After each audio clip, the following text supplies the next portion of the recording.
Good! Donc, bienvenue dans cette pause santé où on va parler de nutrition. Puis j'espère vraiment que je vais pouvoir vous donner des trucs très concrets que vous allez pouvoir directement appliquer dans votre quotidien. Et comme peu importe quel aspect de la santé, l'important, c'est la constance. Okay? En nutrition, il n'y a pas un truc qui fait qu'en 2 semaines, on se sent complètement renouveau. Oui, ça peut nous aider à nous sentir mieux assez rapidement, mais il n'y a pas de miracle. Okay? C'est la constance, la régularité, la discipline qui fait toute la différence. Mais je vais quand même vous donner des trucs qui vont vous aider avec tout ça. Mais bien sûr, comme toujours, on commence en se levant debout, s'il vous plaît, parce que là, votre cerveau, là, il vient d'un avant-midi, il faut le charger. On veut faire de la place un peu dans votre corps, dans votre esprit pour ça. Donc, on se lève debout, s'il vous plaît. Vous allez voir que c'est très facile, on n'a vraiment pas besoin d'espace. On va commencer par prendre une belle grande inspiration pour s'étirer. Oh, si vous ne l'avez pas encore fait aujourd'hui, mais ça c'est le genre d'affaire qu'on peut faire à n'importe quel moment. Puis moi, t'as dit que ça fait du bien, fait qu'on s'étire. Hop, il y a quelqu'un qui voulait joindre, je l'ai manqué. Sylvie, es-tu capable d'accepter? Ah, bonjour Isabelle. Oui, on a réussi. Ouais. Oui, je suis capable. Super, merci. Donc, je disais, on s'étire, on inspire, oh, wow, ça fait du bien, yes, et on se laisse aller vers l'avant, même chose, on relaxe, on respecte ses capacités. On prend le temps d'expirer. On veut ralentir notre respiration. On se laisse balancer de gauche à droite en bas. On remonte avec une belle grande inspiration. Merci Sylvie. Oh yes, on pousse d'un côté, on allonge ça, ces flancs-là. On revient au milieu. Et on expire de l'autre côté. Excellent! Ouais! Crée un petit peu de mouvement au niveau des épaules, au niveau du cou. Faut que ça bouge, ça! Un corps qui est immobile, c'est un corps qui a mal, c'est un corps qui est stressé, c'est un corps qui est... faut bouger. OK! Donc, aujourd'hui, on va aller travailler en mouvement, en résistance musculaire. Donc, ce qu'on va faire, on va commencer par mettre les pieds un petit peu plus larges que les épaules, légèrement en ouverture. OK? Et ce qu'on va faire, vous n'êtes pas obligé de le faire tout de suite, on va venir reculer les fesses vers l'arrière pour que je vais venir faire un squat, mais pas les genoux vers l'avant. Les fesses vers l'arrière, une fois que mes fesses sont sorties, là je peux venir fléchir, le poids bien rétabli sur tout mon pied et les genoux poussés vers l'extérieur. Fait que pas les pieds, les genoux qui poussent vers l'extérieur. OK? Donc tout de suite, dans cette posture-là, on va tenir ici et en même temps, vous allez prendre vos mains en crochet.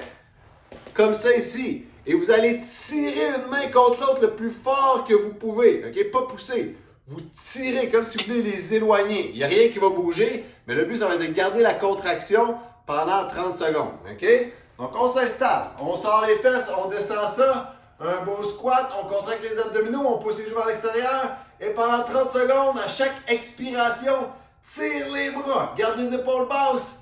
Allez, on veut faire décoller ça. Il n'y a rien qui décolle, c'est normal. Allez. On crée une belle tension. Ouais, ça se fait mal évidemment. On respecte nos capacités, mais on veut que ça tire. On veut éloigner les mains. On veut sentir le travail musculaire, les abdominaux en même temps. On essaie de rester en bas. À chaque expire, contracte un petit peu plus fort. Et relâche. Ouh, on bouge les épaules un petit peu. On relâche ça. Excellent. Le prochain, on va venir en position de fente. Donc, une jambe en avant de l'autre, le talon en arrière dans les airs. Encore une fois, selon votre capacité, on va vouloir venir descendre en bas en gardant, on serre les fesses, on contracte les abdominaux. Cette fois-ci, on met les mains comme ça et on pousse les mains une contre l'autre le plus fort possible avec la respiration toujours. Donc, en position de fente, on met nos mains ensemble, on descend, 30 secondes, c'est parti. Pousse les mains une contre l'autre, on contracte les pectoraux. On garde les épaules basses. On serre les fesses, on contracte les abdominaux. À chaque expire, on essaie de contracter un petit peu plus fort. Allez, un engagement volontaire. Une intention de tirer, on lâche pas. Si ça shake, c'est bon signe. Et on relaxe. travail musculaire, on est capable d'aller chercher des mouvements en force comme ça, sans même avoir d'accessoires. C'est une super belle façon de le faire. On va aller avec l'autre jambe. On va changer de jambe. On va refaire notre ancrage. Essayer de la faire de l'autre côté. OK? On a le côté naturel qu'on va prendre le dessus, l'autre côté, et on va retirer. OK? Fait qu'on fait l'exercice où on sent qu'on veut tirer vers l'extérieur. On descend. On sent les fesses, on rentre le nombril, les abdominaux bien engagés. Et 30 secondes, c'est parti. À chaque expiration, je veux ouvrir mes mains, mais ils n'ouvrent pas. Allez. On tire les mains une contre l'autre pour ouvrir. Let's go, let's go, let's go. Contraction, les épaules basses. Les abdominaux engagés. Contrôle la respiration. Allez, allez, allez, allez, on lâche pas ça. Come on. Jusqu'au bout. 3, 2, 1. Relâche. Encore une fois, on laisse aller les épaules. On laisse aller la tête. On crée un petit peu de mouvement. On revient les jambes à l'écart. Tranquillement. On vient bouger d'un côté à l'autre. Ça, on ne le fait pas souvent, ça. Encore une fois, en respectant ses capacités. On se penche d'un côté à l'autre. Les fesses bien engagées, les abdominaux aussi. On prend une belle grande inspiration. Et on se laisse aller vers l'avant. On le fait une autre fois. Inspiration. Et on se laisse aller vers l'avant. Yeah! Ouais, là vous êtes prêts! Là vous allez être attentifs. Good, donc on va parler d'alimentation. Alors, encore une fois, je ne suis pas un nutritionniste. Je ne suis pas là pour vous dire quoi mettre dans votre assiette. Respectez évidemment vos goûts. C'est toujours un sujet un petit peu délicat parce que faut prendre en compte, OK? Peu importe ce que je vais dire, ce qui est important, c'est vous prenez toujours en compte votre réalité. Puis votre réalité, ça inclut quoi? Ça inclut vos croyances.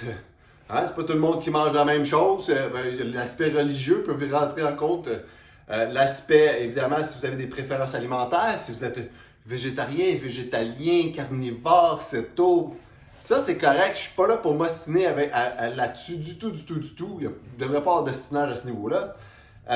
Évidemment, les finances, hein, c'est pas tout le monde qui a accès à aller, exemple, au avril, faire toute son épicerie complète là. Ça, on n'arrive pas. Fait que c'est important de prendre en compte ces facteurs-là. Outre tout ça, la première, je vais dire règle, mais j'aime pas le terme règle, disons le premier facteur qu'on devrait prendre en compte lorsqu'il est temps de s'alimenter, c'est pas ce qu'on mange, c'est combien de temps on mange pas. Hein? On dit ça, faut que je mange ici, mange ci, mange ça, mange ça, mange ça. Mais au bout de la ligne, là, notre corps a un besoin fondamental de digérer ce qu'on lui a donné. OK? Et attention, la digestion complète ne prend pas juste 2 heures. OK? C'est un processus qui est long avant on veut que notre corps soit capable de faire le ménage de ce qu'on lui a donné à manger. Même si c'est super bon, la meilleure alimentation possible, super. Ou que ce soit moins idéal, c'est pas grave. Il y a quand même besoin d'un temps de digestion puis de se nettoyer. Une petite analogie, une petite comparaison. Imaginez votre frigidaire. OK? Fait que vous allez faire l'épicerie pour remplir le frigidaire. Là, votre frigidaire il est bien rempli. Mais là, si vous retournez faire votre épicerie puis le frigidaire est encore à moitié plein, qu'est-ce qui va arriver? Vous allez mettre le stock en avant parce qu'on ne fait pas toujours tout le bon tri dans notre frigidaire. On va être bien honnête. Fait que là, il y a des affaires qui restent dans le fond, qui ont peut-être pas. Puis là, je refais la même chose. Je refais encore mon épicerie, mais mon frigidaire n'est pas vide. Qu'est-ce qui arrive? Là, il y a des aliments peut-être que j'ai achetés là, qui sont en train de fermenter. Puis ça, là, ça se met à sentir moins bon un petit peu dans mon frigidaire. Fait que là, qu'est-ce que ça arrive? Les tablettes commencent à être sales. Puis là, maintenant, j'attends, quand il n'y a presque plus rien, je vide mon frigidaire puis je le nettoie. Notre système fonctionne un peu de la même façon. Si on est tout le temps en train de le remplir alors qu'il n'y a pas le temps de faire le ménage, ben il se met à mal gérer finalement les aliments qu'on lui donne puis les aliments qu'on lui a donnés. Donc la règle est très simple.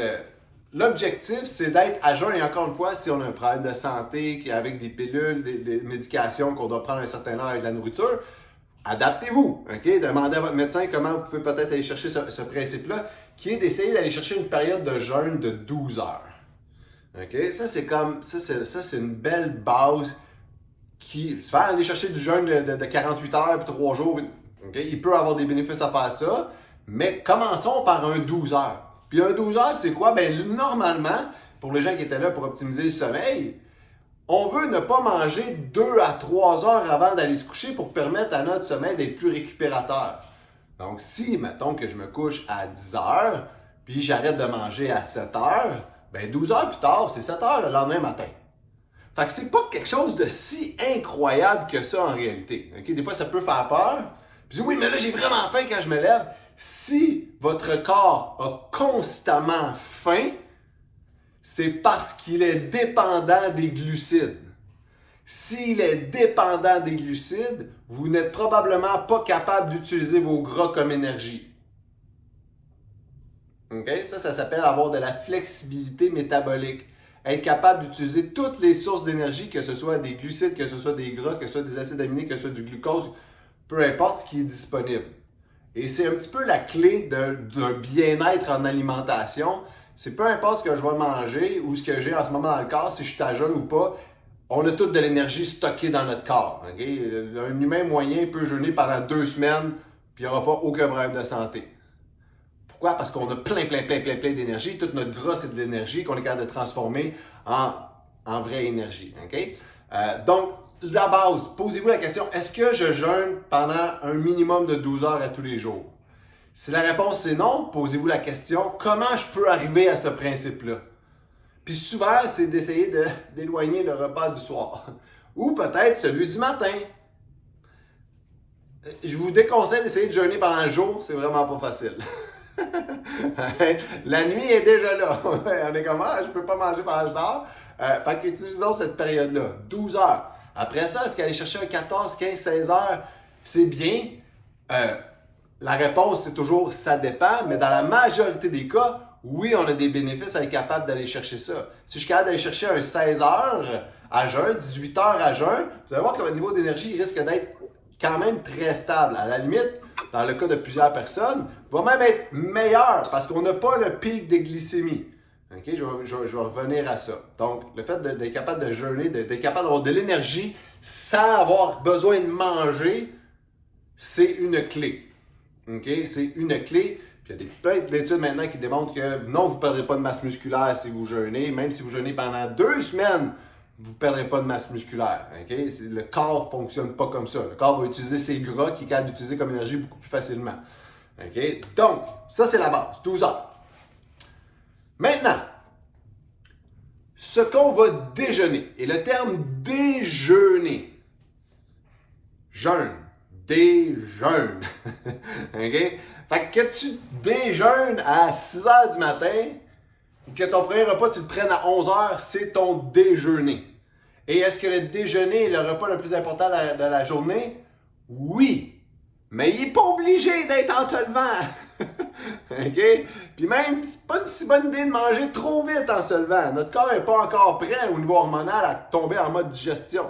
Il est en mode réveil. Donnez-y le temps de se réveiller. Une fois qu'il est réveillé, puis que vous avez dépensé un petit peu d'énergie, ben là, il va être beaucoup plus efficace à digérer. Donc, le principe du déjeuner est très simple. Si vous déjeunez et là, encore une fois, je ne m'attaque pas à personne. Je fais des... Je dis des faits qui peuvent venir choquer certaines personnes parce que ça peut venir une fois comme maudit, moi, c'est pas comme ça. Alors, ça peut venir chercher votre ego. Donc, on prend une belle grande respiration. On se dit, JC, ce qu'il dit, c'est pas contre moi. OK? Il fait d'une situation, puis ça se peut que moi, je sois dans cette situation-là, mais c'est pas grave. Ça veut dire que j'ai beaucoup d'opportunités d'améliorer certaines choses. OK? On part de cette base-là. Je vous aime, peu importe les choix que vous faites. D'accord? Si vous déjeunez des céréales, des toasts, des pancakes, Bref, tout ce qui est dit comme étant un déjeuner, les chances que vous ayez des problèmes de glycémie, et glycémie, c'est le taux de sucre qu'on a dans le sang.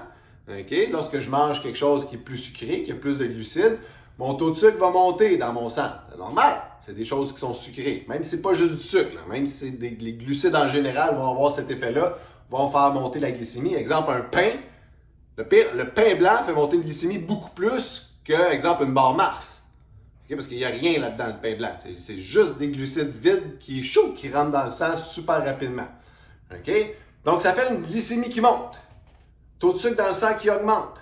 Fait que là, notre corps fait quoi? Il va sécréter de l'insuline. L'insuline, elle aide à prendre ça puis à le rentrer dans notre corps. Okay? Mais lorsqu'il y en a trop, ce que ça fait, c'est que j'augmente beaucoup mon insuline. Insuline, résistance à l'insuline, prédiabète, diabète, oui, ça va tout ensemble. Fait que je veux pas être résistant à l'insuline. Je veux que mon corps, là, dès qu'il y a de l'insuline un petit peu, il est super efficace puis il se met à stocker les sucres. Pour ça, je veux jamais avoir une trop grosse hausse de glycémie, de sucre dans mon sang. Okay? Mais si j'ai un déjeuner qui est très riche en glucides, qui est très riche en sucre, je vais avoir un gros pic de glycémie. Fait que là, je vais avoir une grosse insuline. Fait que là, je vais sécréter trop d'insuline en réalité. Puis là, mon taux de sucre, il va descendre. À peu près 1h30, 2 heures plus tard. Puis là, je vais faire comme je manque d'énergie, il faut que je mange pour avoir de l'énergie. Et là, on passe notre journée sur cette belle montagne russe de glycémie. Fait qu'on est tout le temps en train de dire, OK, là, j'ai besoin d'un café. Ah, là, j'ai besoin d'une barre tendre. Ah, là, j'ai besoin d'une pomme. Parce qu'on se sent toujours on manque d'énergie. Ça, c'est créé parce que, la principale raison, c'est parce que notre déjeuner, le premier repas de la journée, est trop sucré, il y a trop de glucides. Puis je vais vous envoyer des idées de déjeuner. Okay? Le but, c'est d'aller chercher. On dit ici, on l'a compris, mais là, laisse-nous pas dans le néant comme ça. C'est chiant. C'est comme votre médecin qui vous dit comme faites attention à votre poids, bougez plus, mangez mieux. Bye bye! Non, je ne ferai pas ça, OK? Donc, ce qu'on veut faire pour déjeuner, c'est, encore une fois, le déjeuner étant le premier repas de la journée, peu importe à quel moment. Allez chercher un 20 à 30 grammes de protéines dans votre déjeuner. OK? 20 à 30 grammes de protéines dans votre déjeuner. Et s'il vous plaît, faites pas juste ajouter des protéines en ayant encore un 60-70 grammes de glucides. OK? Idéalement, on veut diminuer ce ratio-là. Mais si vous mangez 30, vous allez voir que manger 25-30 grammes de protéines, là, ça se peut que tu aies plus faim. C'est pas mal ça qui risque d'arriver. Tu vas dire, JC, je suis pas capable, j'ai plus de place. Ben, c'est normal parce qu'un gramme de protéines, ça a beaucoup plus de calories qu'un gramme de glucides. 3 fois plus en réalité. Le gras, ça en a 9 fois plus. Fait qu'on a besoin de beaucoup moins manger de protéines et de gras pour aller chercher un état de satiété et une énergie qui est beaucoup plus stable. Parce que ma protéine et les gras, et les bons gras, okay, des huiles d'olive, pas de l'huile de canola, non. À la limite, un bon beurre de pâturage, mais ça, c'est un autre sujet, je ne veux pas vraiment rentrer là-dedans, c'est trop complexe. Bref, disons les bons gras, les avocats, les noix, fait que le beurre de peanut. Le beurre de peanut, petite parenthèse, du beurre de peanut, si dans les ingrédients, il y a plus que du beurre de peanut, ce n'est pas du beurre d'arachide. C'est une tartinade sucrée au goût de noisette. Okay, au goût d'arachide. C'est comme du Nutella. C'est une tartinade sucrée et de gras transformés qui ont mis un petit peu de noisette là-dedans. Mais du beurre de peanut, pour ne pas nommer Kraft, standard, maintenant ils en font du naturel, qui c'est vraiment juste des arachides. Mais si vous voyez qu'il y a 4-5 ingrédients, là, ce n'est pas un beurre de peanut. Vous n'avez pas vraiment de protéines là-dedans, c'est un produit ultra transformé, qui à la base n'est pas très bon. Je reviens dans la parenthèse du beurre de peanut. Bref, allez chercher des protéines le matin, parce que si vous allez chercher un 20 à 30 grammes de protéines, la protéine, lorsqu'elle va rentrer dans votre système, elle va rentrer de façon beaucoup plus lente dans votre sang. Fait que vous n'aurez pas une montagne de glycémie, vous allez avoir une petite colline beaucoup plus stable qui fait qu'on n'a pas de crash. Donc, ça c'est assez, pour les gens qui vont le faire, qui vont l'expérimenter, pour tous ceux qui l'ont déjà fait, ce qu'ils se rendent compte, c'est que quand je réussis à manger un 20 à 30 grammes de protéines dans mon déjeuner, j'ai pas besoin de prendre de collation. J'ai un effet de satiété qui est beaucoup plus grand. Puis j'ai pas la fameuse baisse d'énergie qui me donne le goût de grignoter, parce que le sucre donne le goût de manger du sucre. Ça, c'est fait. Le cerveau, les aliments ultra-transformés sont faits pas pour vous nourrir. Ils sont faits pour que vous ayez le goût de manger encore. D'autres produits transformés. C'est vraiment bâti comme ça. Okay? Donc, quand on va chercher des vrais aliments protéinés, ben on n'a pas ce feeling-là. Fait que là, on arrive sur l'heure du dîner, puis on n'est pas en mode comment il faut vraiment que je mange, il faut que je me remange encore une fois de quelque chose de sucré. Puis, au niveau de votre cerveau, okay, la prise de décision sur si je commence ma journée avec du sucre et beaucoup de glucides, les prises de décision deviennent beaucoup vite instantanées. Vite là, pour le moment présent. C'est comme ça que le cerveau se met à fonctionner. C'est comme, vite, réponds tout de suite aux besoins maintenant, super urgent. Alors qu'il n'y a rien vraiment d'urgent.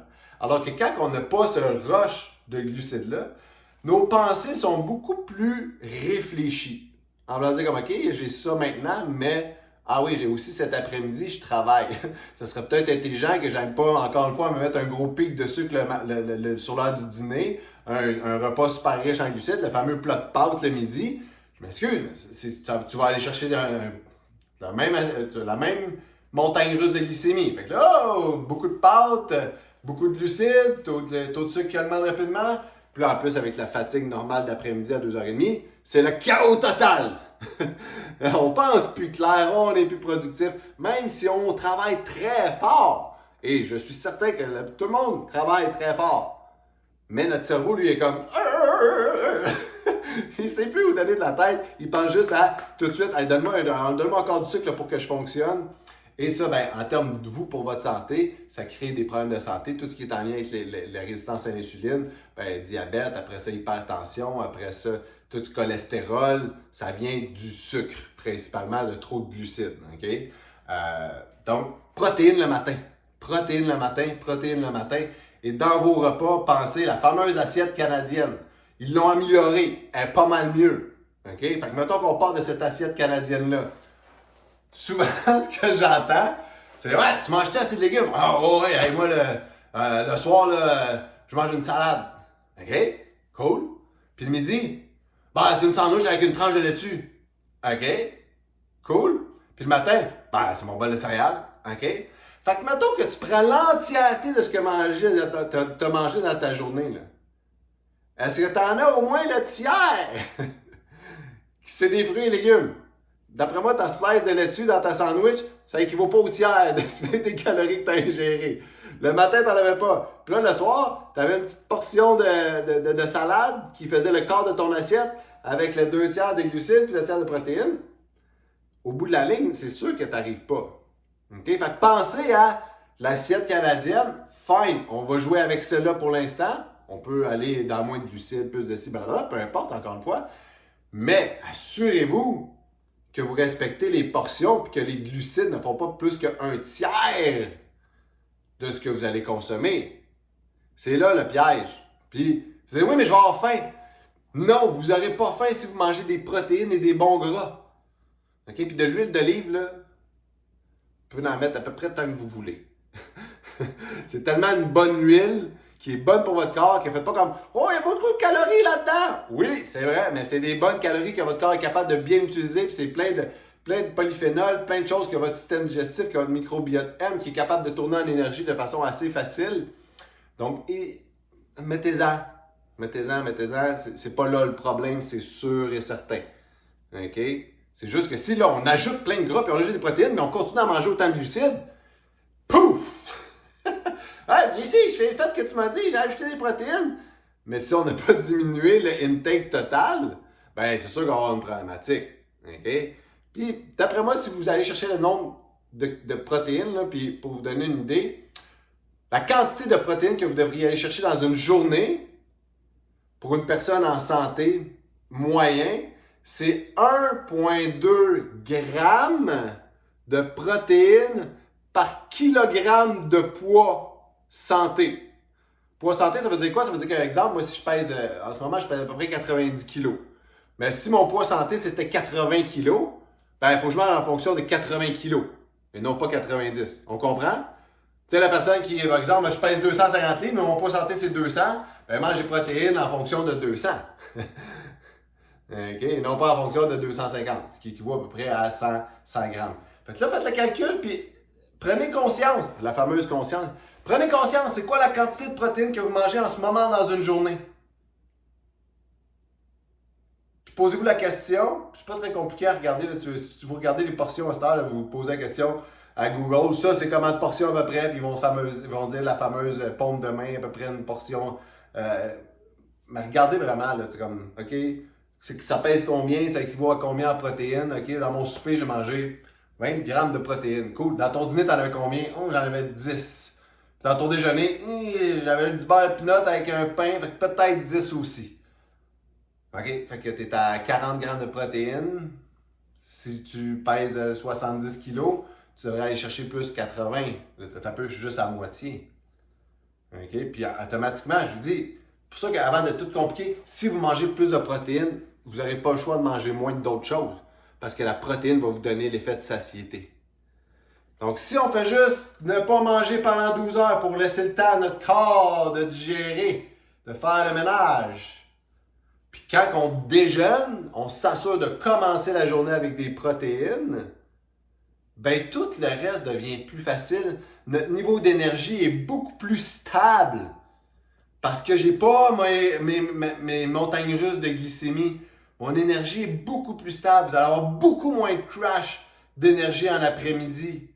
C'est sûr. Le soir, vous allez vous coucher, vous allez mieux dormir. Parce que devinez quoi? Qu'est-ce qui bâtit vos neurones et vos muscles? Des protéines. Fait qu'on a besoin de manger. Après ça, oui, il y a la qualité, effectivement.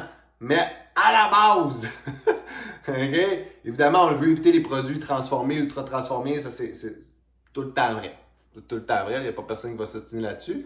Mais prenez conscience. Comment de bonnes protéines je mange. Puis après ça, écoute, que ce soit dans la viande, que ce soit dans un végétarien peut aller chercher en masse de protéines. Il y a les lucines là, qui ne sont pas dans les plantes, qui peut être utile d'aller chercher comme supplément si on est végétarien ou végétalien ou peu importe. Parce que la lucine est un building block, vraiment une protéine très, très, très réparatrice au niveau de votre système musculaire, entre autres, et neurologique. Fait que c'est quand même utile d'en avoir. Sinon, varier les protéines, un peu comme n'importe quoi. La viande rouge, c'est-tu mal? Non. La viande rouge, c'est pas mal. C'est mal si on la combine à plein d'autres paquets d'affaires, comme tout. Okay? En tant que tel, il n'y a rien de mal. Mais si vous pouvez aller chercher une viande rouge de qualité, qui a été grass-fed, en pâturage, c'est sûr que le ratio va être meilleur pour vous, okay? Au niveau des grains inflammatoires ou pas. Mais je vous le dis, si vous diminuez les glucides et surtout les sucres, les produits ultra transformés, puis vous ajoutez des belles protéines, que ce soit des œufs, le fromage, hein, à faire attention, tu sais. Mettons, ne dépendez pas du fromage pour aller chercher vos protéines, des produits laitiers. Il y a d'autres problèmes qui vont venir avec ça, mais de temps en temps, d'ajouter un fromage dans un repas, ou un yogourt grec, ou un fromage cottage, fine. Il faut juste pas être, on devrait jamais être seulement dépendant d'une sorte de protéine. Okay? Fait que le tofu, c'est excellent. Le kimchi, tout ce qui est à base d'edamame, c'est génial. Fait que tu sais, rendu là, les fruits, pas les fruits, mais les fruits de mer, ça je veux dire, les fruits de mer, tout ce qui vient de la mer, plein de belles protéines variées, amusez-vous avec ça. Puis sortez du mode, faut juste se sortir du mode. Ouais, mais là, JC, je peux pas déjeuner un steak. Pourquoi? Parce que l'industrie du sucre t'a dit de pas le faire. Tu sais, on s'entend, là, des céréales, là. Ils n'ont pas créé ça pour dire comme hey, on va bien nourrir nos jeunes, ils vont être en santé. Non! Je m'excuse, c'est pas comme ça qu'ils ont fait. On dit hey, on va mettre des bels emballages pour que les jeunes en veulent vraiment, puis ils vont les bourrer dessus, puis après ça, ils vont en vouloir parce que ils sauront plus bien penser.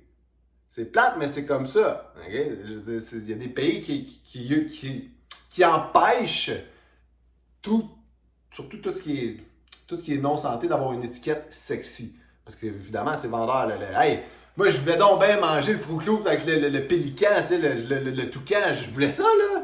Hey, les Frosted Flakes, le tigre. Wow, moi, je voulais avec le tigre. Il y avait de l'énergie, le tigre. Non, il y a de l'énergie parce que c'était un tigre puis parce qu'il mangeait pas des Frosted Flakes, tu sais. Right? Fait Prenez conscience de ce que vous mangez, du temps que vous ne mangez pas. Est-ce que je suis tout le temps en train de manger? Si oui, ça veut dire que tu n'es pas capable d'avoir de flexibilité métabolique. Si vous avez déjà un problème de santé, parlez-en à votre médecin. Hey, ça se pourrait-tu que tout le temps manger, ça ne soit pas nécessairement une bonne idée pour ma flexibilité métabolique, pour être capable justement de consommer les gras qui sont présents dans mon corps? Puis si sa réponse est non, ça n'a pas d'importance, allez en voir un autre. Allez voir un nutritionniste, allez voir quelqu'un d'autre qui va considérer ça, parce que ne pas le considérer, c'est de ne pas vouloir le considérer. Puis, mangez vos protéines. Comme j'ai dit, je vais vous envoyer des idées de déjeuner qui sont quand même assez variées. Les œufs, c'est toujours génial. L'avoine, oui, mais juste l'avoine, ça reste beaucoup de glucides. Il n'y a pas assez de protéines là-dedans.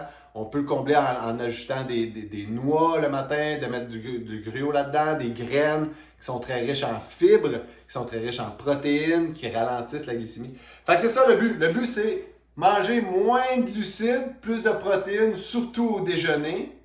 Puis après ça, là, votre niveau d'énergie va tellement être mieux. Buvez de l'eau constamment, hein, évidemment. Buvez de l'eau constamment. Parce que si vous n'avez pas d'eau, ben, tout ça, ça se digère mal. Est-ce qu'il y en a qui ont des questions? Bonjour Dominique! T'arrives pour la période des questions, Dominique. Vas-y, pose ta question. Un peu tard, hein? Excusez-moi, j'ai zappé. C'est bien correct. Fait qu'il y en a-t-il qui ont des questions sur des choses qui peut-être qu'ils consomment, qui sont pas trop sûrs? Rémi? Merci Jean-Christophe. Moi, j'ai l'habitude de jeûner le matin. J'essaie de dépasser 12 heures. Par contre, j'ai quand même besoin de mon café latte au lait d'avoine en me levant. Est-ce que ça vient gâcher mon jeûne? Parce que après ça, je vais manger à 11 heures. Ça vient-tu comme un peu... Oui, avec le lait d'avoine, tu viens, gâcher. Tu viens perturber ton jeûne. Tu n'es plus à jeûn après ça parce que le lait d'avoine... Ouais. Tu sais, c'est une question de quantité aussi. Si tu dis, moi j'ai ça de café puis j'ai ça de latte, ben là, tu viens... je mets juste une goutte de café ou de lait d'avoine. Tu sais, à un moment donné, il y a le zéro. Si tu prends juste un café avec rien dedans, ça, tu ne casses pas un jeûne parce qu'il n'y a pas vraiment de calories dans un café. Okay? La drogue du café ne va pas te donner des calories en glucides. Fait que t'es pas là. Fait que c'est... Puis écoute, encore une fois, si c'est au moins tu vas chercher ton 12 heures avant de prendre ton café, puis tu dis, moi, de toute façon, j'ai pas faim le matin. Ben, mangez pas si vous n'avez pas faim le matin. Je veux dire, l'humain, là, dans l'ère humaine, là, le 3 repas par jour puis le 3 collations par jour, là, ça fait genre 50 ans que ça existe. L'humain, depuis les 60 000 dernières années, mangeait 1 fois par jour, 2 fois par jour. Fait que c'est pas comme si c'était quelque chose de nouveau puis de trendy. Puis c'est la façon dont l'humain a grandi depuis toujours. Isabelle. Oui, je vais ouvrir mon micro. Je voulais te demander, j'entends souvent parler de la PVT pour aider la protéine végétale texturée, je pense, pour augmenter l'apport en protéines. Qu'est-ce que tu en penses? C'est super, c'est un bel outil que tu peux pitcher dans à peu près n'importe quoi. Au niveau des sauces, ça l'aide au niveau de la texture. Fait que, au lieu, mettons, d'ajouter du steak haché tout le temps, entre autres pour les personnes végétariennes, c'est une très bonne sauce. La seule affaire, c'est que c'est super léger de la PVT. c'est rien, c'est très vite. Fait que, pour aller chercher un nombre de protéines suffisant, alors, je vais rajouter 5 grammes de protéines de PVT, ça te prend genre 1 tasse et demie. Là. Fait que c'est juste, j'ai rien contre la PVT, il faut juste considérer que c'est très, très, très léger. Fait que en termes de quantité, il faut en mettre beaucoup pour aller chercher suffisamment de protéines. Ça fait du sens? Oui, merci. Parfait. Ensuite, y en a-tu qui jeûnent déjà et qui sont déjà conscients que le déjeuner, il y a beaucoup de protéines dedans? Dominique, ouais? Oui, mais moi, je jeûne pas. OK. Mais je prends un petit déjeuner protéiné avec du fromage, un peu de pain. Et le midi, je mange des protéines, oui. Puis, et le soir, c'est plutôt léger, c'est des fruits, des choses comme ça, ouais. Un peu de chocolat. Puis dans ton déjeuner, est-ce que tu sais combien de grammes de protéines environ tu as? En grammes de protéines, je ne sais pas, mais en grammes de fromage, oui. C'est à peu près 70 grammes de fromage. OK. Fait qu'encore une fois, comme je disais, Dominique, l'objectif dans le déjeuner, c'est d'aller chercher un 20 à 30 grammes de protéines. Fait que les sources peuvent varier, OK? Puis ça dépend, chaque personne réagit différemment. Il y a des gens qui sont intolérants au lactose, oublie ça, le fromage, ça fonctionne pas, puis c'est bien correct. Il y en a pour qui ça fonctionne, puis c'est bien correct aussi. Juste de l'ensemble, c'est comme une tranche de pain, dépendamment de laquelle, il y en a qui vont... Tu sais, la tranche de pain, même si elle a de la protéine, regardez toujours le ratio sucre-fibre. OK, un petit indice, là, regardez le ratio, vous voulez qu'il y ait le plus de fibres possible par rapport au sucre, mais souvent une tranche, les meilleures tranches, là, Saint-Méthode, le pain vert Saint-Méthode, c'est pas mal le meilleur là, en termes de qualité. Il va avoir à peu près 7 grammes par 2 tranches, je pense. Fait que tu sais, ça fait quand même 2 tranches pour 7 grammes de protéines. Fait que si je rajoute du beurre de pinot là-dessus, que j'ai peut-être un 2 grammes de protéines, si c'est un vrai beurre de pinot, à moins que j'en mette vraiment beaucoup. Fait que c'est juste de se poser cette question-là. Est-ce que j'ai mon 20 à 30 grammes de protéines le matin? Conscience. Soyez conscient de ce que vous mangez. N'hésitez pas à prendre des notes, prendre des photos de ce que vous mangez. On mange sur le mode automatique. OK? Puis ça, c'est un autre aspect. Faites juste, au-delà de ce que vous mangez, dans quel état vous le mangez? À quel endroit vous le mangez? Si vous êtes en train de manger à votre bureau de travail, je vous garantis que ce que vous consommez n'est pas aussi efficace que ce qui pourrait être, même si c'est le meilleur repas au monde. Parce que votre corps, quand il est assis à votre bureau, il n'est pas en mode rest and digest. Il est en mode stress and make it happen. Tu sais, notre cerveau associe des endroits à des tâches. Et si on mange de façon consciente, c'est des belles études qui l'ont prouvé, même si tu manges de la malbouffe, puis si tu la manges vraiment dans un esprit de conscience et de bien-être, tu vas avoir moins d'effets négatifs sur la santé que même si tu manges de la bonne bouffe, puis tu manges super vite sur le coin de ta table, puis tu t'es même pas rendu compte que ce que tu as mangé, puis c'était quoi la quantité que tu avais mangé. Fait que tu sais, des fois, on a tendance à regarder les petites affaires, hein. Hey, arrête là, laisse faire ce qu'il y a dans ton assiette, apprécie-le, prends le temps de le manger, peu importe c'est quoi. Ne mange pas pendant 12 heures, essaie d'aller chercher un minimum de protéines le matin, puis après ça, tu tombes juste dans la conscience. Hey, je suis content de manger, je suis reconnaissant de pouvoir manger, j'ai de la bouffe presque illimitée. Apprécie-la, prends le moment de manger. Oui, Isabelle? Ça m'a fait penser à une autre question. Des fois, on dit que c'est mieux de prendre plusieurs petits repas plutôt que 3 repas par jour. Je veux t'entendre là-dessus.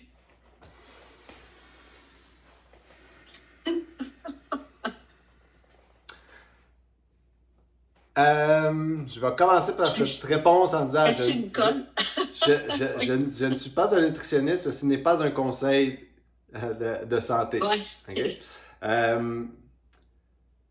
Ça a été très, très, très popularisé dans l'aspect où mange tout le temps des petites quantités, tu vas toujours avoir un petit peu d'énergie, mais ça revient à monter tout le temps des montagnes russes des glycémies puis de développer une résistance à l'insuline. Il y a des personnes pour qui, pour souvent des raisons médicales, ça peut être pertinent. Mais dans un principe de physiologie de base, de flexibilité métabolique, c'est vraiment pas l'idéal. OK?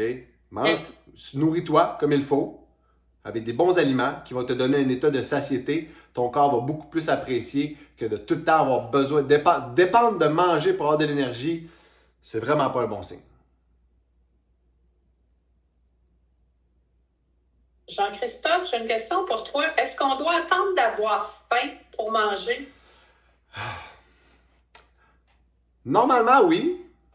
Mais on est tellement plus connecté avec nos signes de satiété que je dirais, des fois, il faut nous-mêmes aller se recréer un rythme.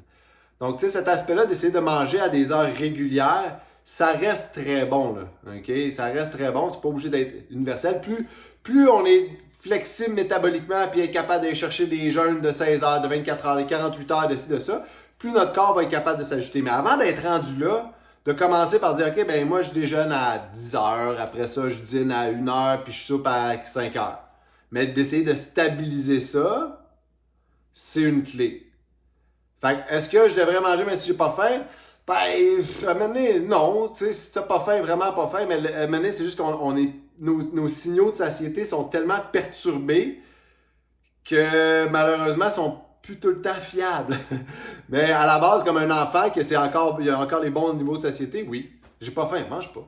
T'es malade, t'auras pas faim, mange pas. Ton corps a besoin d'une pause. Fine by me. OK? Fait que oui, il faut s'écouter, il faut juste s'assurer que les signaux que notre corps nous envoie sont bons. C'est tricky un petit peu. Mais à la base, on veut essayer de... ce qu'on veut retenir là-dedans, c'est d'avoir un rythme de nutrition, c'est vraiment bénéfique. Isabelle? Non, excusez, j'ai bien des questions aujourd'hui. Là, j'en profite parce que on n'a pas tant. Je voulais savoir, tu sais, comme la banane le matin, ou tu sais, y a-tu des fruits que tu dis, ben, parce que, tu sais, on entend plein de choses sur la banane. Fait que je me demandais, tu sais, s'il y avait des fruits qui sont meilleurs que d'autres pour ce que tu parles, là, l'énergie, puis pas créer de cycle, là. Chaque fruit a un indice glycémique différent. Ce qui veut dire qu'il va avoir justement une capacité à faire pas trop lever le taux de sucre dans le sang. Oui, il y en a qui ont qui ont une meilleure glycémie que l'autre, mais au-delà de tout ça, déjà si vous mangez un fruit entier, il y a beaucoup de fibres avec à peu près n'importe quel fruit entier. Déjà, si vous le mettez au blender, puis avec un exemple, un Vitamix, qui vous le pulvérisez, déjà, vous perdez beaucoup de ces fibres-là. Okay? Fait que les juicers, là, mon jus d'orange, c'est une catastrophe, les jus d'orange. Les jus d'orange, là, c'est l'équivalent d'un Coke en termes de glycémie. C'est une catastrophe. Okay? Un orange, mange un orange. Pas de problème avec un orange. Je veux dire, tu manges toutes les fibres, toutes les autres, mais pas l'autre. OK? Puis là, bon, lequel est le mieux? Vous pouvez taper l'indice glycémique des fruits, bananes, c'est ça. Les petits fruits sont toujours mieux, surtout quand c'est l'été ici au Québec. On peut manger des fruits frais, évidemment. Avant de se mettre à se restreindre certains fruits, je suis comme... Le plus possible, mange des fruits de saison. Pour nous, l'hiver, c'est plus ou moins possible, sauf si on prend des fruits congelés, ce qui est une très bonne alternative, by the way. Mais, c'est comme, tu sais, à la limite, un fruit le matin, j'ai pas de problème avec ça. Si t'en manges 3-4, ben là, évidemment, la quantité... Mais tu parlais du mélangeur, excuse-moi, Jean-Christophe. Tu sais, si je les mets, tu sais, mes fruits entiers dans le mélangeur avec du lait, puis je mixe ça, il n'y a pas de perte dans ça, ou il y en a? Ouais. Un petit peu. Ah, OK. Tu sais, assure-toi justement d'avoir beaucoup de protéines. Puis dans les smoothies, ce qui est traite, c'est qu'on a tendance à mettre vraiment beaucoup de fruits. Fait que c'est vraiment beaucoup de sucre. Tu sais? Fait que c'est le danger souvent des smoothies, c'est qu'on abuse bien raide de la quantité de fruits qu'on a dedans. Je vais devoir vous quitter parce qu'il arrive une heure. Good job, gang. Je vous envoie des informations en lien avec ça. Puis prenez le temps de bouger, hein, une petite activation. Ça fait toujours du bien, étirez-vous. Jean-Christophe, n'oublie pas de m'envoyer le lien de rediffusion, s'il te plaît. Ouais, je t'envoie ça tout le temps. Salut Sylvie. Salut tout le monde. Merci.